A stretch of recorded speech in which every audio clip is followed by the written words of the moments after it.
What it do, YouTube? It's your boy Bako99, and I wanted to get out a real rankings video real quick. I know this week is the most popular week for your fantasy draft, so I wanted to make sure I got this to you in time. And this is going to be my top 60 overall rankings for fantasy football with PPR in mind. And I also wanted to put the name of the website, which is fantasyalarm.com. They are the best websites. Don't worry about ESPN's rankings, NFL.com rankings. FantasyAlarm.com is really where it's at, and the main contributor is Jeff Mans. They're also on Sirius XM Radio on the FantasyAlarm.com. It comes on 4 to 6 Central Time where I'm at, and gotta check them guys out. They are the real deal. So this is where I got the rankings from. It's actually where I get a lot of my content from, but I wanted to share it with you all. So here's the top 60 overall rankings for the NFL 2016 fantasy draft. Enjoy. So kicking it off, we got Antonio Brown. Now we all know Antonio Brown will probably be drafted in 90% of your leagues. You're drafted in as the #1 pick. So therefore, of course, he comes in at number 1. Number 2 ranking is Julio Jones. To me, Julio Jones and Antonio Brown are one and the same in PPR league. Antonio Brown would get more receptions, therefore I ranked him above Julio. But Julio Jones or Antonio Brown can lose with either one of those. And then third, we got Odell Beckham Jr. Same thing, top elite receivers, and just not over Antonio Brown and Julio Jones. But also, you can't go wrong with Odell Beckham Jr. I think we all know that. So he comes in number 3. Now for the first running back in our ranking that you should take is Todd Gurley, who's coming in at number 4. Todd Gurley just overall beast, had an outstanding rookie year coming off of that ACL tear the year before, and really only playing about 12 games. Still was rated top running back among the top in fantasy. So the same trend I expect to see this year. So we got Todd Gurley coming in at number 4. At ranking number 5, we got DeAndre Hopkins. I'm not sure if y'all have caught any of the Houston's preseason game, but the Houston look like they're going to have a real dynamic offense this year with a lot of weapons. So that's only going to benefit DeAndre Hopkins. He should see less double coverages. So I expect him to produce the same, if not even more. So I have him coming in ranked at number 5. We got AJ Green coming in at rankings at number 6, and he's in the same category as DeAndre Hopkins. Cincinnati did lose Marvin Jones and Sanu, but I just think that's going to end up being more targets and having AJ Green more of the focal point. So he should be able to put up the same exact numbers as he has in recent times. So you'll be safe going with him in the top 10. He's coming in number 6. And then number 7 rankings, we have David Johnson. Now David Johnson will have more value in the PPR league. So the more points you get per reception, the more valuable David Johnson is going to be. But you know, the PPR kind of varies from league to league, and then if you're in the standard league, you know, it drops its value a little bit. So that's why I have him ranked at number 7. But if you're in the PPR league, don't be afraid to take him sooner than that if you get a chance to. Coming in at ranking number 8, we have Rob Gronkowski. He's just always going to be a beast. Well, not always, but up until now, until he shows signs of slowing down, he's going to be pretty much consistent every year. So got to have him in the top 10. He's coming in at rank number 8. And then ranking number 9, we have Devontae Freeman. He had a pretty much almost a breakout year, because not that many people, if they tell you they're lying, predicted that he was going to produce like he produced last year. And I've seen a couple of the preseason games so far this year, and he looks every bit as explosive, like he's ready to roll. So we have him coming in on the rankings at number 9. And then to top off the top 10, we have Brandon Marshall. He's just a big receiver. He's going to get the red zone catches. Fitzpatrick is going to lean on him, and therefore he holds tremendous values. And I'm not sure, I've kind of seen like he's fallen off into the later 2nd, 3rd, even 4th rounds in some drafts. But if you can get Brandon Marshall, I definitely jump on him, and he's in at the ranking number 10.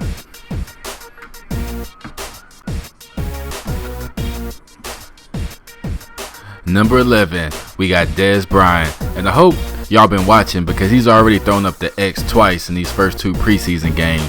And I think that from what I've seen, he's kind of been slipping in some later picks than he has in the previous years. But I'm really high on Dez Bryant, because The only real worry with him was that his production would go as Tony Romo's health would go. But if Dak Prescott is for real and he continues playing the way he's been playing, then I think Dez Bryant is going to hold his value all year long.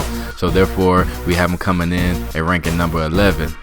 On to ranking number 12 is Allen Robinson. Allen Robinson just been a stud. He had a breakout season last year, but he's been making some outstanding catches so far in this preseason, and he's just balling, and there's no way around it. So we have him coming in at number 12. Number 13, Ezekiel Elliott. Now, I know a lot of people are going to be taking Elliott early, probably in the first 5 picks, but he's coming down on the rankings to 13 because he is a rookie. You know, we all assume and we pretty sure that he's going to be one of the top producing running backs, but he's a rookie and you kind of have to see it first. So we didn't put him in the top 5, but he's definitely still in the first round pick, and he'll probably go in most people's first round in their draft. So he's coming in at number 13. Number 14 is Jamal Charles. You might be able to get Jamal Charles a little bit later than the 14th pick or the 14th ranking because of the fact of the injury and just not a lot of noise around him so far. But he's coming back, a strong recovery from his injury. You know, he's making tremendous progress, and once he gets back in the lineup, he's going to pick back up where he left off. These days with ACLs, we've seen the players come back the same, or in some cases like Adrian Peterson, even better than ever. So don't worry about the injury of last year. He's still going to be a valuable player this year in fantasy. So he's ranked number 14. And ranked number 15 is Le'Veon Bell. And of course, he would be in the top 1 or 2 or 3 rankings if he wasn't suspended for the 3 games. Now, it was 4 games, but if you're not aware, that's been reduced to 3 games. But it's still, you're going to lose that spot for the first 3 weeks, and you don't want to start off 0-3 or 1-2. You want to get off to the strongest start as you can. So that dropped him down in the rankings to number 15. But if you can get Le'Veon Bell and find you some handcuff, it doesn't have to be DeAngelo Williams. You don't have to handcuff Le'Veon Bell if you draft him. There's a lot of other players that you can handcuff that's going to produce in the first couple of weeks, so make a good pick later in the draft, and then when Le'Veon Bell comes back, you'll be ready to roll. But because he's going to miss the first 3 games, that is going to affect your lineup a little bit, so he dropped to 15 when he normally probably be ranked in the top 3. Next, we got Adrian Peterson. His only worry is that he's aging, but he's yet to show any signs of slowing down. You know the Vikings are going to play defense and run the ball primarily, so he's still a great value to get if you can get him in the first or second round. So he comes in at number 16. Back to receivers, we have Mike Evans at number 17.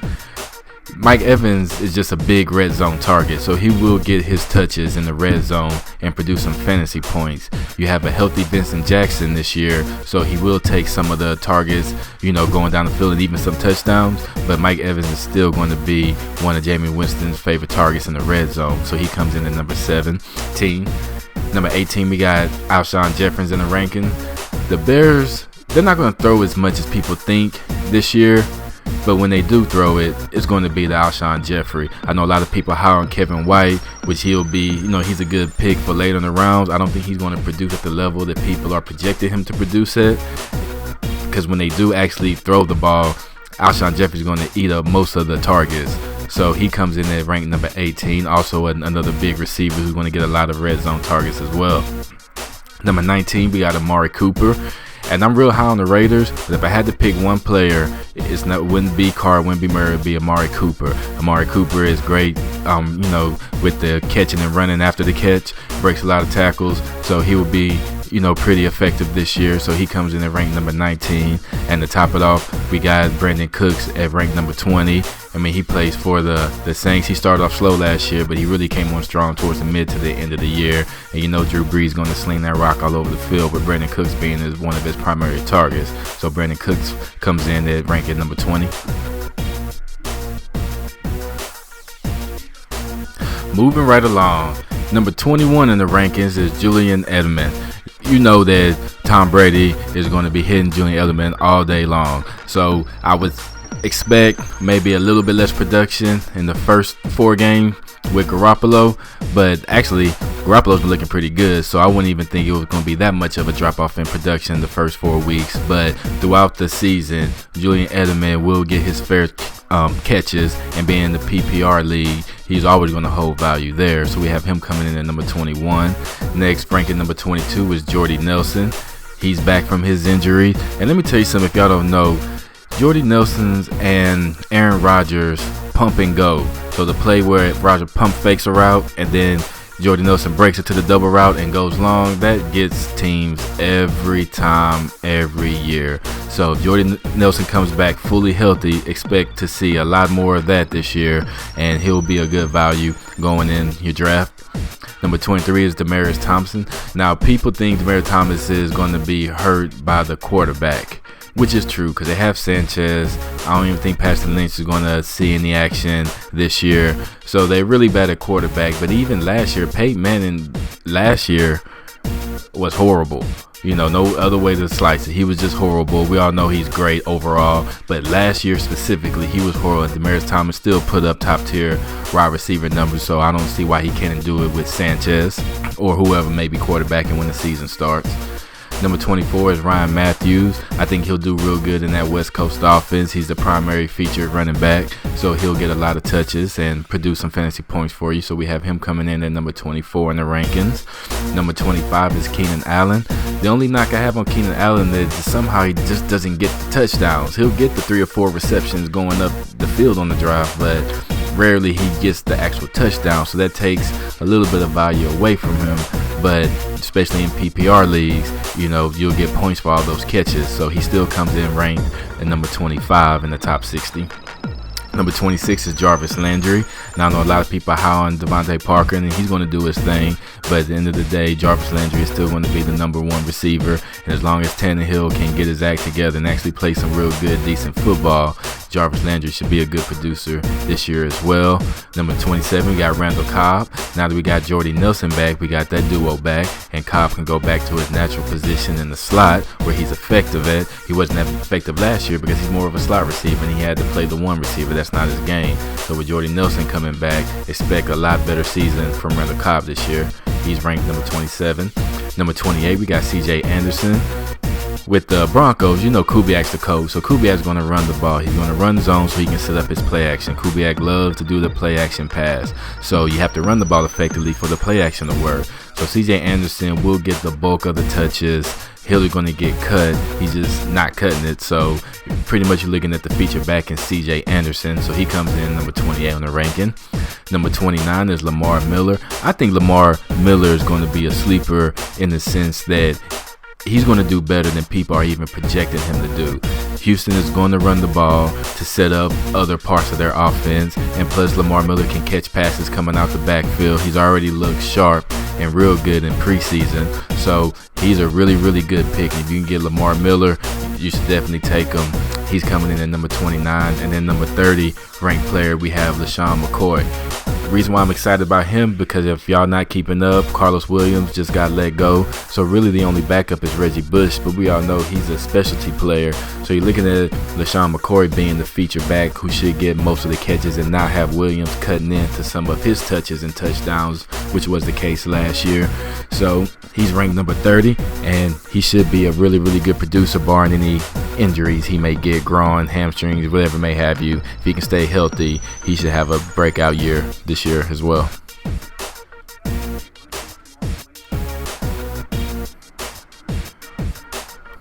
So now we halfway through our rankings of the top 60 overall fantasy rankings with PPR in mind. So let's keep it moving.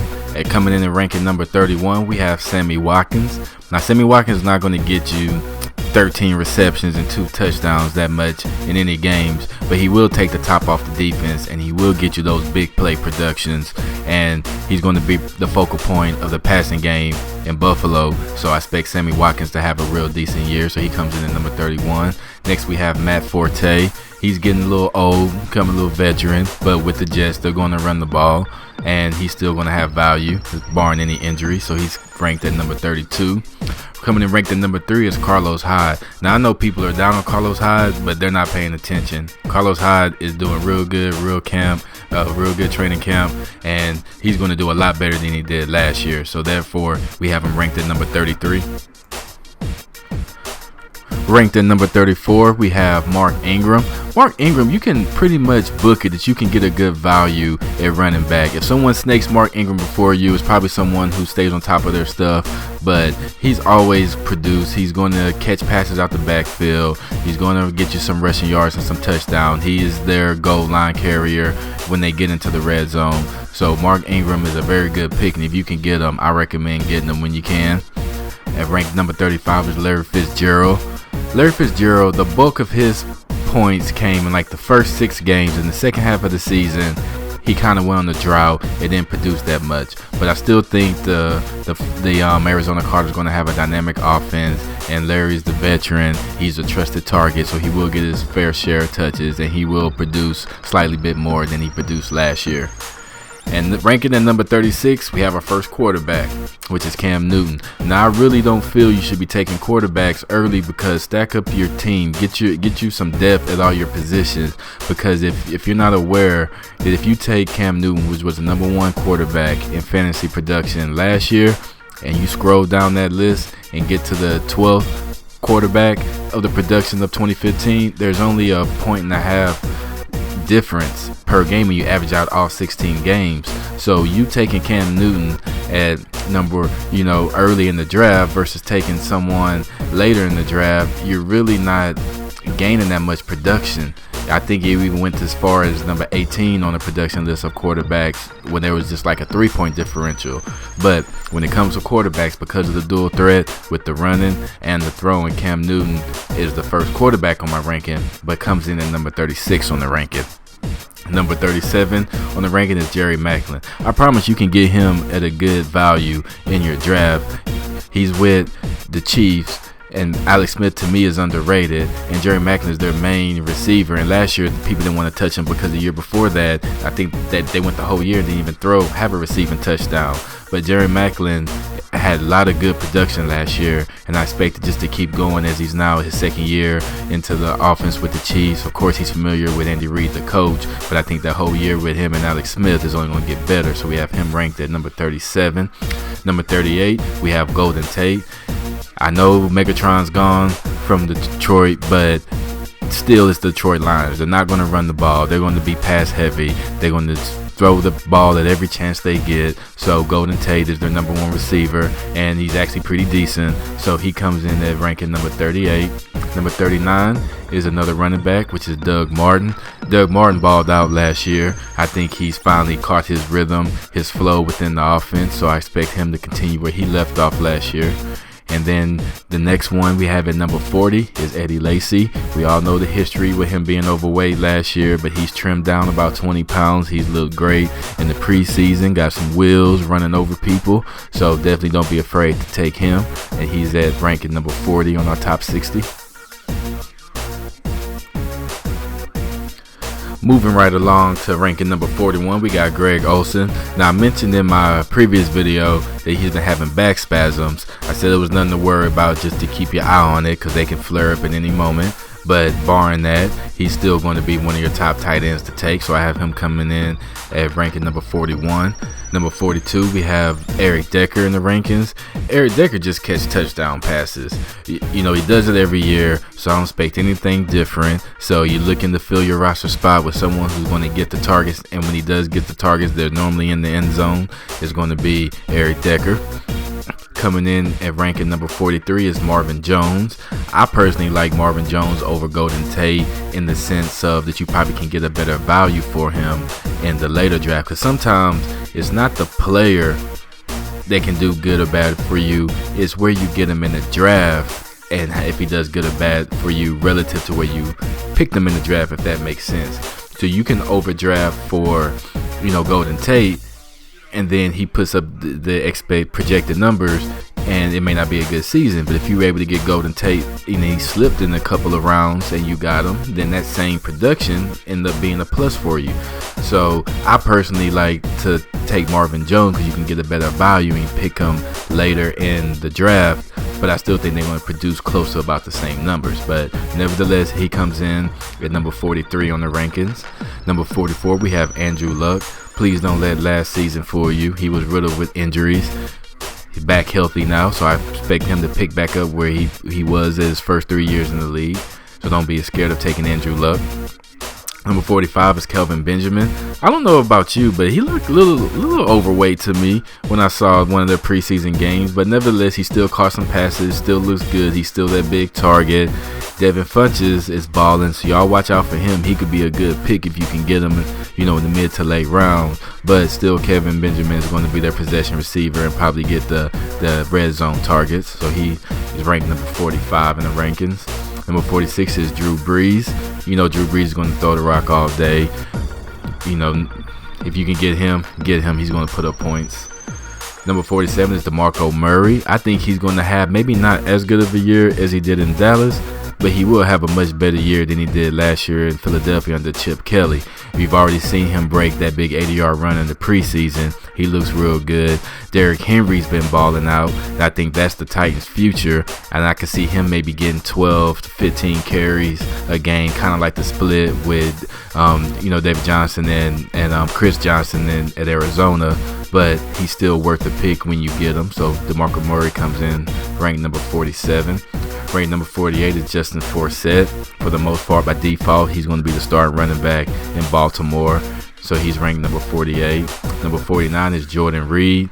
I really, really, really like Jordan Reed. If y'all can get him, you need to draft Jordan Reed because he's almost like having another wide receiver on your depth chart. You can definitely draft him as a tight end, put him in the flex, and get you another stud tight end as well. So I'm real high on Jordan Reed, and you should draft him if you can get him. And then number 50 is Aaron Rodgers. We all know he had a bad season last year. We all know that Jordy Nelson went down, which was a big part of that drop-off. He still put up numbers, though, when you actually look compared to the rest of the quarterbacks in the league. He still put up, top numbers, but I expect even better season from him and a bounce-back season, not only from him, but from the Packers in general. So he comes in and ranked number 50.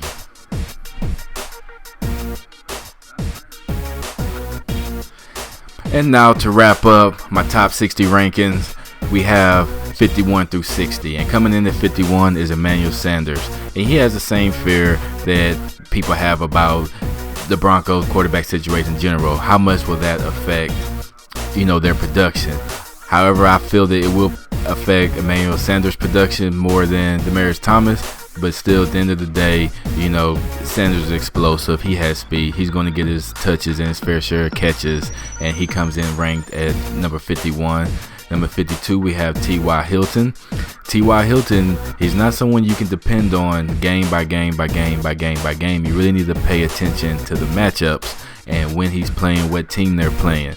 And if you find a good matchup, that's when you want to start T.Y. Hilton, because when he does go off for a big game, he truly goes off for a big game. So that's why he's coming in at rank number 52. Next, we have Jonathan Stewart. He's ranked at number 53. Because as long as he stays healthy, he's always a really, really solid player. But the fact that Cam Newton runs the ball and they run that option, it makes Jonathan Stewart more effective when he actually gets the ball and Cam doesn't keep it. So he comes in ranked at number 53. Number 54, we have Dante Moncrief. And he's the same situation as I was saying with Golden Tate and Marvin Jones. T.Y. Hilton is ranked higher, but you'll be able to get Dante Moncrief a lot lower than you get T.Y. Hilton. And because of that fact, I actually think that he'll have better value for you in your drafts if you actually take him over T.Y. Hilton. But you definitely can't go wrong getting either one of those. Coming in ranked at number 55 is Michael Crabtree. He's not going to win your season for you, I can tell you that, but he is a solid possession receiver, and if you watch the matchups, there should be a couple of good matchups throughout the year where you should be able to start him and should be able to produce for you. At number 56, we have Thomas Rawls. Once he gets back, Seattle's going to play defense. They're going to run the ball. That's what they do every year, so that's why he's ranked at number 56. Number 57, we have Delanie Walker. Nobody's really talking about Delanie Walker, but he's definitely a tight end that you can get in the mid to late rounds, especially if you get someone like Tyler Eifert, who's going to be out the first 4 games. You'll definitely be able to get Delanie Walker later on, and then from there, if Tyler Eifert comes back and picks back up where he left off, then you may have a little trade bait with Delanie Walker. So he's coming in at number 57. At rank number 58 is Torrey Smith. He's just going to be a deep threat, and he's going to get you some points. So he's coming in at number 58. At number 59, we have another quarterback, and that's Big Ben Roethlisberger. Now, I always hear people talking about how explosive the Steelers offense. Well, if they're explosive, someone has to be throwing them the ball, which would be Big Ben. And barring any injuries, Big Ben is going to produce for you. So he comes in at rank number 59. And then to wrap it up, we have Doug Baldwin. Doug Baldwin had a real breakout season. He won a touchdown tear towards the end of the season. You know, with Seattle's offense, it's a little bit different. Jimmy Graham is not fully back, so I still think that he's going to be their primary receiver, and you can't go wrong getting Doug Baldwin in the mid-round, so he comes in at rank number 60. So there you guys have it. If you like this video, don't forget to subscribe and then leave a like. And also, I'm going to come at you soon with some FanDuel videos. I'm trying to wait a little bit closer to the real football season so I can get you right going into your FanDuel and your daily fantasy activity. So be on the lookout for that, and I'll see you soon. Peace.